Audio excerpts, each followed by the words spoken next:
Manx Radio's Update with Dave Moore.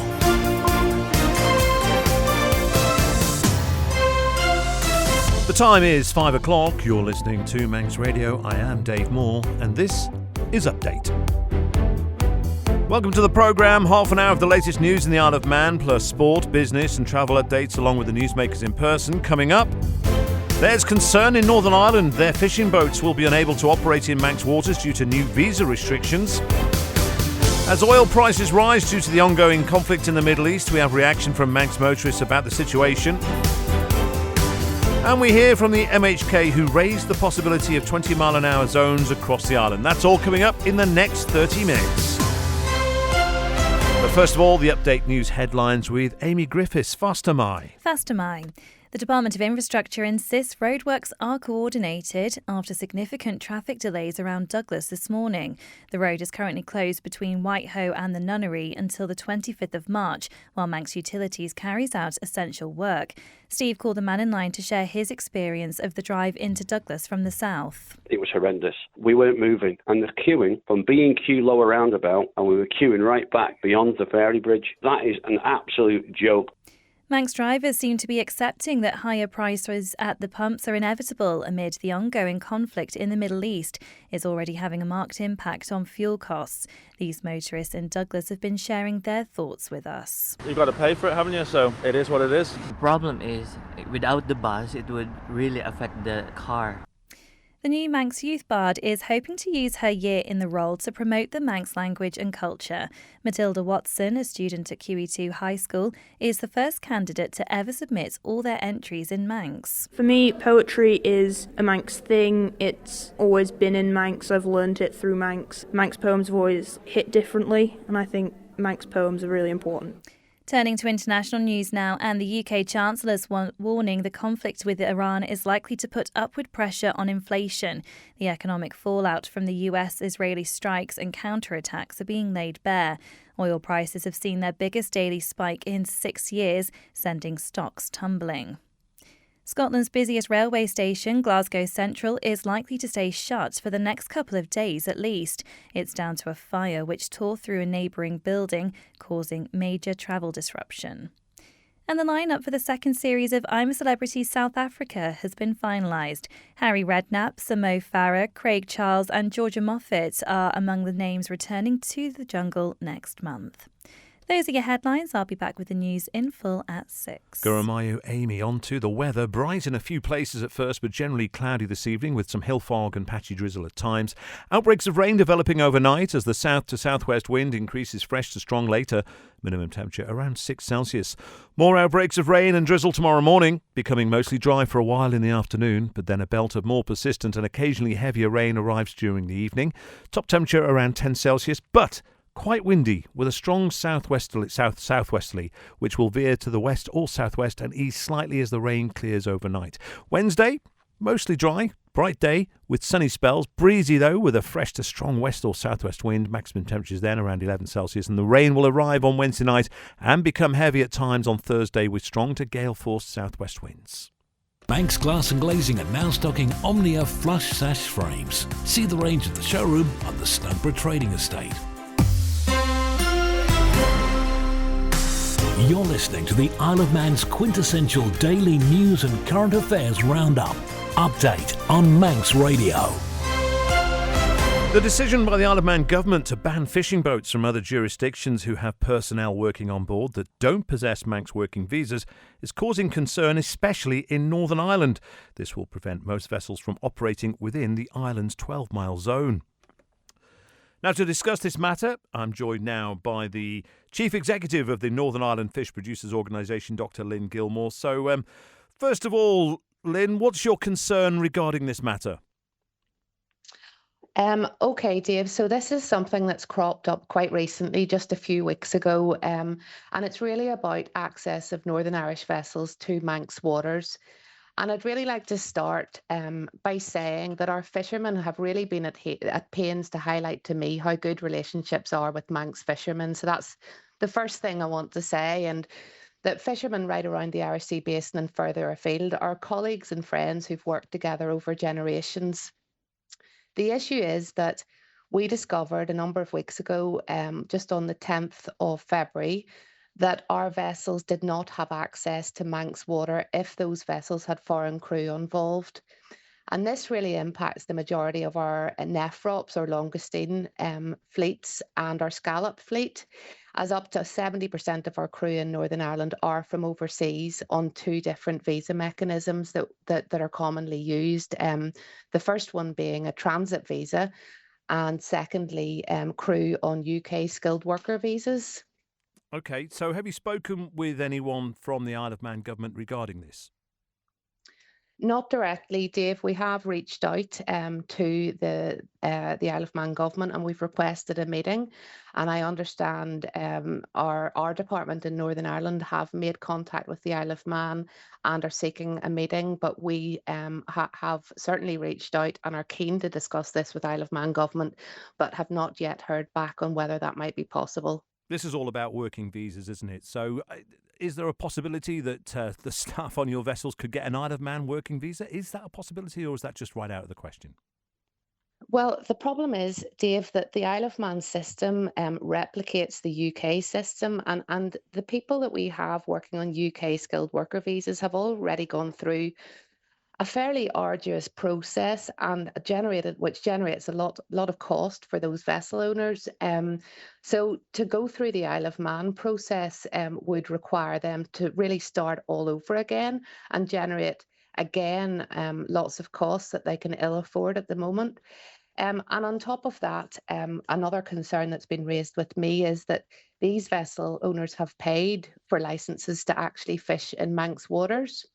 So our vessels pay an annual license fee to the Isle of Man. And at the minute, our vessel owners are at the point where they're considering, what do we do? Do we actually renew our license at a cost of £400, over £400, or do we not pay and risk losing our track record in Manx waters? So our fishermen are really in an absolute conundrum. They're trying to do the right thing, but are faced with an impossible choice. And we're not talking about one or two boats. We've estimated the number of vessels that are paying those annual licenses to fish in Manx waters, and there's at least 50 vessels involved, and some estimates are that up to 80 vessels pay this Isle of Man licence fee annually. It would seem, though, obviously you'd like to be in Manx waters, but it's a 12-mile zone around the Isle of Man. You've got the rest of the Irish Sea to use.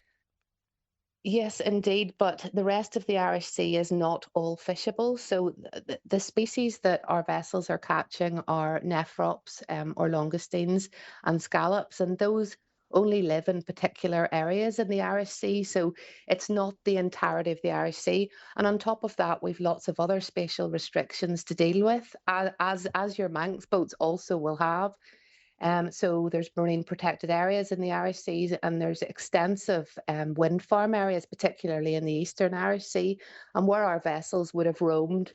In the past, there's lots of areas have become unavailable to them, and that's not good for the fishery either, because like farming, fishermen like to leave areas fallow and be able to come back to them at another point in the future, so that the seabed has a chance to recover from fishing that has taken place. It would, from the outside, look as if the Isle of Man is just looking after itself. I think that's a fair point for you to make, and absolutely I could see where that perspective would come from. However, going back to the point right at the start, fishermen right around the Irish Sea and further afield are our colleagues and have worked together for generations. The sea really has connected our communities. And in the past, many years ago, it was easier to go from Portavogie to Peel than to get to Belfast. So those connections are really strong. And these are shared resources as well. So, I think I can see where you're coming from with that point. But the other point I would like to make on it is that the Isle of Man actually, by making this change, will lose the annual licence fees that vessels from right around the UK are paying to fish in Manx waters. So there is a loss to the Isle of Man too. That is Chief Executive of the Northern Irish Fish Producers Organisation, Dr. Lynn Gilmore. And just to let you know that Manx Radio has also reached out to the Isle of Man government about this. In fact, that was a week ago, and we are still yet to hear back from them. For most of us, the first thing we currently do when we draw up to a garage to fill our cars is to glance at the advertised prices. Have they risen? We might ask ourselves. Because those prices are, of course, being influenced by events in the Middle East. But could there be a link with a local transport dispute? Here is John Moss. It might seem strange to link the conflict in the Middle East with the current and ongoing Manx bus strike, but any additional pressure on those forced to rely more heavily on their cars could be seen as strengthening the bus crew's hand and also putting the pressure on the government and the infrastructure department to find an acceptable settlement. Of course, they don't want to set a precedent by being too generous and perhaps upping the bar for other bargaining groups. For most car drivers, while accepting there is little they can do to stop pump rises, the only way to stop paying substantially more, with the bus option missing for half the week, is to use their four-wheeled friends less.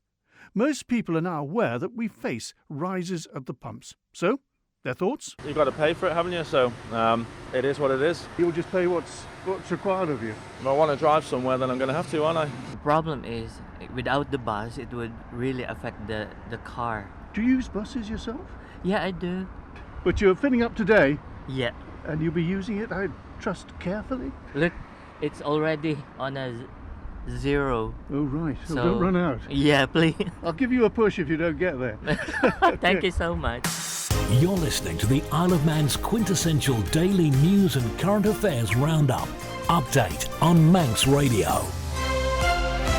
John Moss with that report now. Siobhan Fletcher joins me in the studio. We've had a statement from the Chief Minister, Alfred Cannon, about this matter. Siobhan? Yeah, in the last few minutes, Chief Minister Alfred Cannon has issued a statement. He says he'll be meeting with senior ministers and officials tomorrow afternoon to discuss the emerging economic and social impacts of the current conflict taking place in the Middle East. The Chief Minister has called an extraordinary meeting of the Economic National Strategy Board to assess the potential inflationary pressures, including increases in energy prices, as we were hearing about there, as well as the potential impact on the economy more generally. The board will also discuss ramifications for the food and medicine supply chains to the island, alongside the work being done by the UK Foreign, Commonwealth and Development Office to support affected Manx citizens abroad. Mr Cannon says the government continues to monitor the rapidly evolving situation in the Middle East, and our thoughts are with all of those caught up in this conflict. I want to reassure communities across the island that we are assessing all areas that might be impacted closer to home as the situation evolves, preparing for any potential impact in our economy across key supply chains, on our society and on government. Mr Cannon concludes, it's appropriate to hold an extraordinary meeting of the Economic and National Strategy Board, and this will take place tomorrow, with a series of regular dedicated meetings going forward on this topic as required. He says any further updates will be issued as appropriate. Got to remind you, Siobhan. So we'll keep you updated with that tomorrow if we get any news here at Manx Radio. Now then, on to football. And FC Isle of Man's managers told the club board the ball is in their court following their 5-1 defeat at home to Atherton in the North West Counties Premier Division at the weekend. The team were missing a number of key players on Saturday as Rick Holden's side suffered their 19th defeat of the campaign. And the caretaker manager, who's on an interim basis, has been speaking to the club's media. The lads that came in were there to, do a job, and I had every faith in them to do well, but we started catastrophe. It was a catastrophe.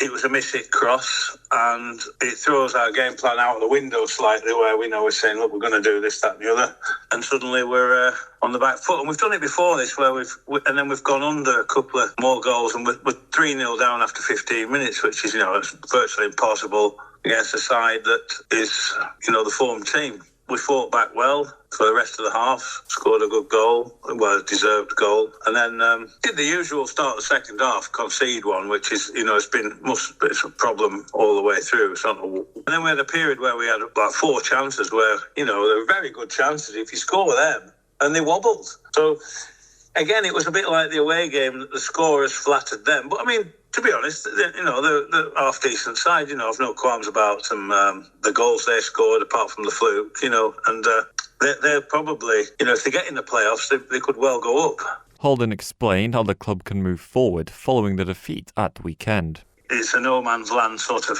area we're in with. We've got 4 home games and 5 away. We've nothing really to play for apart from pride. The bottom 2, everybody else lost as well, and the bottom 2 are sunk. If you look at their fixtures, they've got to play, both of them have got to play Atherton, for example, and so mathematically we'll be safe very soon. But it's just going to be hard work to get everybody there and motivated and to see the season out. Really what the club needs to be doing, and I'm sure they're aware of it, the people upstairs, is organising for next year what they're going to do and how they're going to approach it and try and make it a better season than this. So it's the ball's in their court very much with that, and all I have to do is see if we can see the season out with some good performances and quickly overturn that one. Manx Radio Travel, serviced by Quayside Tyres. Well, I'm certain many of you will be aware that obviously the road is closed at Whitehove. That's going to make traffic moving out of Douglas, particularly in the direction of the south, very, very slow moving indeed. Down in the south at the airport, there's a delay on the flight to Dublin, the Aer Lingus, which was due to take off now. It's now scheduled for 6:10. However, other airlines are looking good. Loganair's 7:20 flight is on time to Liverpool. EasyJet's service to Gatwick at 7:20 is also showing as on time. In terms of the arrivals, the Aer Lingus Dublin is due in around 25 minutes' time. It was due to land at 5:10. Elsewhere, Loganair is scheduled at 6:05 from Manchester. EasyJet Gatwick should arrive at 7:50. And the Loganair London City is also looking good at 8:10. And the final one is the Loganair service from Liverpool is due to land at 8:30. Manx Radio Travel, driven by Quayside, 66417. Head to Quayside Tyres and Service Centre on South Quay Industrial Estate. Quayside. It's been almost 2 months since the rollout of 20-mile-an-hour zones in residential areas was paused. Plans to introduce more speed restrictions around schools and housing were approved in Tynwald, but divided public opinion, with some concern the scheme would include too many routes. Douglas Central MHK Anne Corlett initially raised the idea of 20-mile-an-hour zones as she sought to increase road safety around schools in her constituency. While Mrs. Corlett says a blanket 20-mile-an-hour speed limit was never her intention, she told Phil Gaughan she's still hopeful of seeing changes in Douglas. I have met with the new minister and the chief minister actually to try to get my original proposal in. They are both agreeable to that, and I'm hoping something's going to happen within the next few weeks in the area surrounding the schools in Douglas Central. Because that effectively was what you were looking for, wasn't it? You tell us, what was it specifically that you were looking for? Because your motion has been quoted by all sides in this debate as being all things to all people, it would appear. Absolutely. And you know from your experience, Phil, that you put a motion down and it's very hard to define it absolutely. Like many things, people will make an interpretation of that in many different ways. I've always been very clear, this is not something that I intended when I started in politics, but it's something that developed because I was getting so much noise on email and contact from constituents over speed in our area in Douglas Central. And so I picked it up from there, and my idea on that motion was to do what we needed to do around those 5 schools in Douglas Central and leave it open enough that if another constituency or another school area needed or wanted that, or residents wanted it, then someone else could pick that up and run with it. But to suggest that I was trying to bring a motion that gave a blanket 20 mile an hour on the Isle of Man is ridiculous. That was never my intention. And my intention now is to do what I set out to do in the first place. The new minister seems a very pragmatic sort of a chap. I mean, you've had a meeting with him. Has he given you any indication as to what's likely to happen? Well, I'm hoping he'll put that the area that I was proposing in as a 20 mile an hour speed limit. Really, Phil, what you've got to think on here, every member in there voted for this. Nobody said no. On 2 occasions, we had an absolute majority. So, Minister for Infrastructure now voted for this motion twice. So surely he has to do something for me here. You can hear more from Anne Corlett on tonight's episode of Agenda at 5:30. You're listening to the Isle of Man's quintessential daily news and current affairs roundup. Update on Manx Radio. Later this year, there's a world record attempt for the largest Pilates class ever. It was founded here, of course, during World War I in the Isle of Man. There'll also be Ramsey Crookall, in collaboration with 34 Moves, are behind this. And Ramsey Crookall, Chief Executive Officer Joanna Crookall, and Ruby Griffiths, the founder of 34 Moves, spoke to Siobhan Fletcher. We wanted to bring Pilates back to the Isle of Man and have that connection between the Isle of Man being the birthplace of Pilates. And Ruby and I were chatting in a meeting and thinking, well, how do we come about this? And I said, well, is there a world record for a Pilates class? And we Googled, and sure enough, there is a world record, which stands at 3,486 participants, that was set in Turkey in 2013. And I thought, the Isle of Man can beat that. And we're used to staging the Royal Manx show, obviously at Norcalo, where I think we get about 10,000 people through the gates over that weekend. That sort of amount. So 3,486 should be a doddle. That's how it all started. It's a doddle. It will be. Yeah. Well, so are you hoping then, I mean, sort of to bring yourself in here, you've got over 600 hours of Pilates training. I mean, what are the strengths then? If anyone's never done it before, why should they think of taking it up, whether as part of this event or in general? Pilates is a low impact exercise, and it's basically a system that builds on strength, it builds on control, and it helps you live your everyday life better. So no matter what level you're at, and I think that's really important, it's going to be a 30-minute class, inclusive for all levels, all abilities, all ages, and we'll make sure that it's good for everybody. And that's what Pilates is. It's made for the body in front of you. This is good, because I've dabbled in yoga before. Not very good at it. I feel like I'm going to fall over when I'm trying to do it. So beginner level would be good with this, I think. Yeah. Obviously, like you say, you're going to be plugging this a lot in the run-up as well. But what are the key details that people need to know, like dates and things like that, and how they get involved, how they sign up? So the date is Sunday the 19th of July. So please save the date and put that in your diaries. Holding it on a Sunday means it can be a really all-inclusive, family-orientated event. Everybody can become a world record holder on that day. So I would encourage everyone to join in and take part. And of course, we're also supporting charities on the day and wellbeing initiatives. We've got a website where people can go on and through Eventbrite actually book tickets now already. So we'll be launching more information on that over the weeks to come. But literally that is ready and up and running now. So we've actually sold some tickets already. Yeah. You're listening to Manx Radio. This is Update. The new Manx Youth Bard hopes to use her year in the role to promote the Manx language and culture. Matilda Watson, a student at QE2 High School, has been talking to Phil Gorn. I'm quite excited to be the Manx Bard. I'm very excited to do more work in Manx. I think it's a great opportunity, and I can't wait to help others with finding Manx in other aspects of the world, especially in poetry at the minute.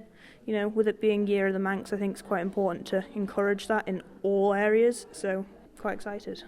And you have unapologetically produced poems in Manx Gaelic. You don't have English alternatives.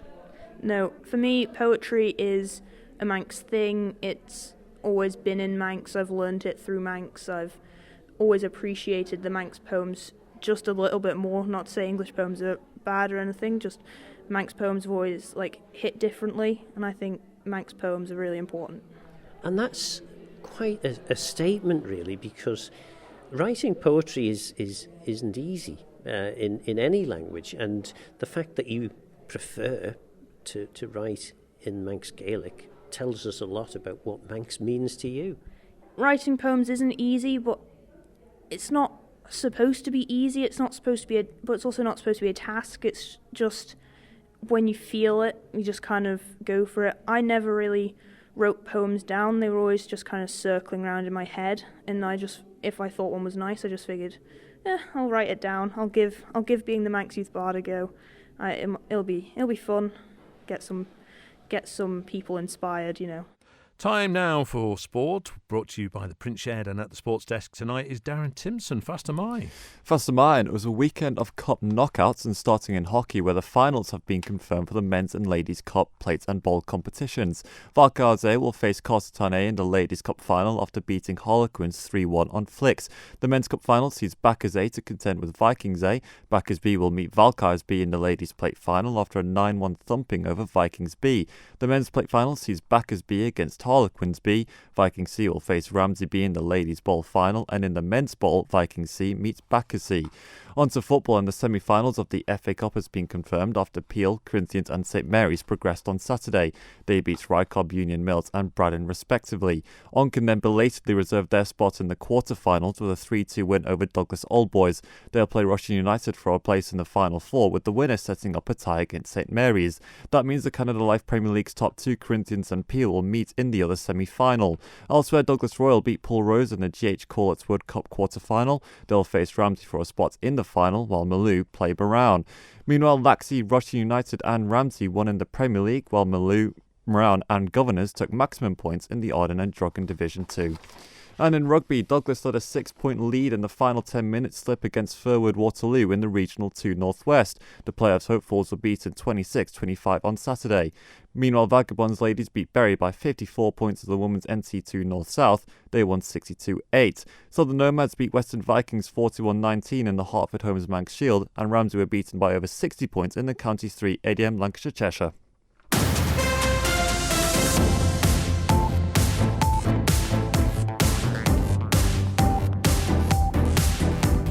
And that's it for Update for tonight. Thank you to newsreader Amy Griffiths.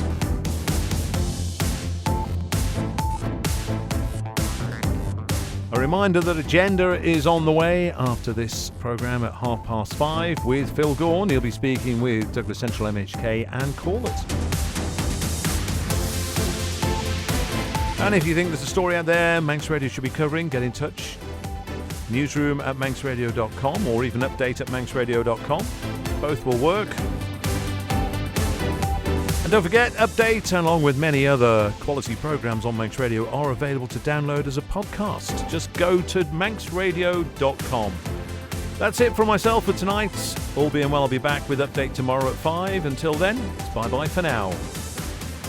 This Tuesday at 5:30 here on Manx Radio, join Kiri Kermode and myself, Simon Cock, for Countryside. We'll be hearing from Raymond Gorn from Pool Vash Farm, talking about growing up on the farm as a youngster and also talking about Southern Young Farmers. I speak to the CEO of Manx Wildlife Trust, Graham Makepeace Warren, to find out more about a new location for their internships when they are picked later in the year. And I went along for a skeet at the Southern Young Farmers ploughing match down the south of the island, speak to some of the people ploughing on the day and the judges. That's all in Countryside Tuesday here on Manx Radio at 5:30. And don't forget, you can download and subscribe to the podcast for free at manxradio.com. As a long-established firm, Man Benham offer a comprehensive range of legal services assisting individuals and businesses, from sole traders to the island's largest employers. Man Benham have built up a reputation for giving a fast, efficient, cost-effective service with a personal edge. From buying and selling property to drawing up leases, employment matters, contracts and more. Call Man Benham for your free consultation on 639 350. Man Benham, here for you. Oh, June, 1 minute we're roasting hot in the conservatory and the next minute we're freezing cold. Well, missus, you know how a hut keeps you cool in the summer and warm in the winter? Well, a solid conservatory roof from Spectrum Windows does the same job. Great solution. Tell you what, Jeffrey needs a little bit of work on top. Do you think they could help him too? Only if they've started selling wigs. Transform your conservatory with a Guardian or Ultra Frame solid roof. Visit Spectrum Windows, the showroom, Derby Road, Ramsey, or call 817777. Top of the Tops, brought to you by the Print Shed. At 5 is hospitality, a wide range of aprons, kitchen uniforms and front-of-house clothing unique to your business. New entry at number 4 is our eco-sustainable and organic ranges. At number 3 is workwear. Be safe, be seen and get your brand recognised. Sticking at number 2, sportswear, names, numbers, sponsors, logos. We do it all. You pick the colours and we'll do the rest. And at number 1 is corporate wear, embroidered or printed, professional and stylish. Find us at theprintshed.iom.com, on Facebook or at Braddon Bridge Industrial Park. Love a proper country pub with superb food, great drinks, fantastic atmosphere and a warm welcome? Then you'll love the Ginger Hall in Sulby. From fabulous Sunday roasts and succulent steaks to pizza, chicken wraps and delicious desserts, there's something for everyone at the Ginger Hall in the pub or our restaurant. Our new menu is online and Facebook. Booking is highly recommended, so reserve your table at gingerhall.im.